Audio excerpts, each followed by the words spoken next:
Students Islamic organisation of इंडियाने शुक्रवारी नीट UG, नीट PG आणि नीट परीक्षेच्या प्रक्रियेतील अनियमिततेचा निषेधार्थ अकोलातील कलेक्टर ऑफिसच्या समोर आंदोलन केले। एसआयओने या प्रकरणाबाबत सुप्रीम कोर्टात एक जनहित याचिका देखील दाखल केली आहे, ज्यामध्ये नीट समुपदेशन थांबवण्यासाठी आणि राष्ट्रीय चाचणी एजन्सी एनटीए द्वारे केलेल्या संपूर्ण प्रक्रियेची एसआयटी तपासणी करण्याची मागणी केली आहे। एनटीएची कार्यशैली आणि अधिसूचना जारी झाल्यापासून एकामागून एक घडणाऱ्या घटना अतिशय चिंताजनक आहेत। 15 दिवसांचा अवधी देऊनही 9 एप्रिल रोजी अचानक नोंदणी पोर्टल पुन्हा उघडण्यात आल्याने त्यात अनियमितता दिसून येते असे ते म्हणाले। या व्यतिरिक्त बिहारमधील पेपर लीक आणि गुजरात आणि नोएडामधील गैरव्यवहाराच्या अलीकडील घटनांमुळे अटक झाल्यामुळे या परीक्षेच्या निष्पक्षता आणि गोपनीयतेवरील विश्वास कमी झाला आहे। नीट पीजी आणि CSIR नेट परीक्षा अचानक रद्द करणे, ग्रेस गुणांचे वाटप, पारदर्शकता आणि जबाबदारी यावर प्रश्न उपस्थित केले। डॉक्टर जुल्कर नैन म्हणाले की एनटीएने वेळेच्या नुकसानासाठी हे गुण देण्याचा दावा केला असला तरी हे वेळेचे नुकसान निश्चित करण्यासाठी कोणतेही निकष आणि पद्धत व दस्तऐवजीकरण करण्यात किंवा पारदर्शकपणे स्पष्ट करण्यात ते अयशस्वी ठरले। या व्यतिरिक्त त्यांनी माहिती पत्रकात कोणतीही माहिती न देता ट्विटरवर CLAT परीक्षाबाबत 2018च्या सर्वोच्च न्यायालयाच्या निकालाचा उल्लेख केल्याने संपूर्ण प्रक्रियेबद्दल शंका निर्माण होते।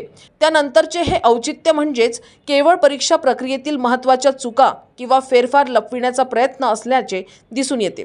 तसेच 20 ते 720 पर्यंतच्या ग्रेस गुणांचे वाटप करण्यामागील तर्क अस्पष्ट आहे। कोणतीही पूर्वसूचना न देता 1600 उमेदवारांना ग्रेस मार्क्स वाटप करण्यात एनटीएच्या निष्काळजीपणामुळे त्याचा संशयास्पद हेतू उघड होतो। शिवाय सदस्यांची ओळख जाहीर न करता उच्चस्तरीय समिती स्थापन केल्यानं निष्पक्षता आणि सचोटीवर गंभीर प्रश्न निर्माण होतात। असे अहवाल समोर आले आहेत की 67 विद्यार्थ्यांना पूर्ण गुण मिळाले आहेत आणि या टॉप 67 विद्यार्थ्यांपैकी 8 विद्यार्थी हरियाणातील एकाच सेंटरचे आहेत। हे धक्कादायक आहे। एकाच केंद्रावर टॉपर्सची ही विसंगत उपस्थिती परीक्षा प्रक्रियेच्या पारदर्शकतेवर आणि निष्पक्षतेवर गंभीर शंका निर्माण करते। शिवाय या संपूर्ण प्रक्रियेचा विद्यार्थ्यांच्या मानसिक आरोग्यावर काय परिणाम होतो यावरही त्यांनी भर दिला।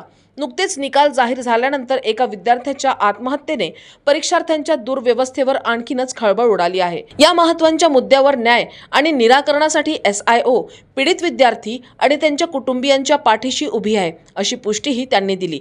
SIO कडून यावेळी जिल्हाधिकारी यांना निवेदन देण्यात आले। या धरणा प्रदर्शनात फरीद जाईम, गुफरान काझी, फैजान अली, अजीम नबील, अतीफ उबैद, रिजवान देशमुख, मजीद शेख आणि संघटनेचे सदस्य व अकोला बरसी टाकली व पातूरचे विद्यार्थी उपस्थित होते। हम student Islamic organisation of India SIO of India की तरफ से यहाँ पर SIO कलेक्टर ऑफिस पर जो है तो जमा हुए हैं अकोला की।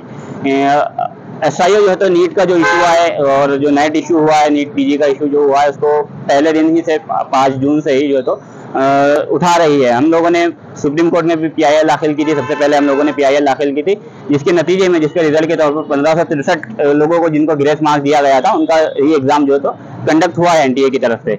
लेकिन अभी उनकी तरफ से पूरी तरीके से क्लियरिफिकेशन नहीं आया है NTA की तरफ से। इस वजह से हम 8 तारीख से पहले एक प्रेशर बनाने की कोशिश कर रहे हैं सुप्रीम कोर्ट पर भी और दीगर लोगों पर भी। अभी हम प्राइम मिनिस्टर नरेंद्र मोदी जी को जो है तो निवेदन देने वाले हैं थ्रू डिस्ट्रिक्ट कलेक्टर अकोला।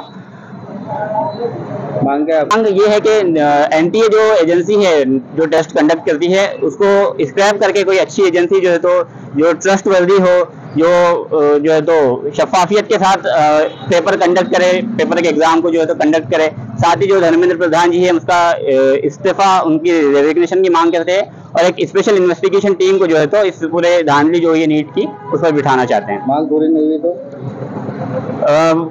हम दोबारा फिर सुप्रीम कोर्ट में PIL दाखिल करते रहेंगे। महाराष्ट्र TV 24 साठी गुलाम मोहसिन, अकोला।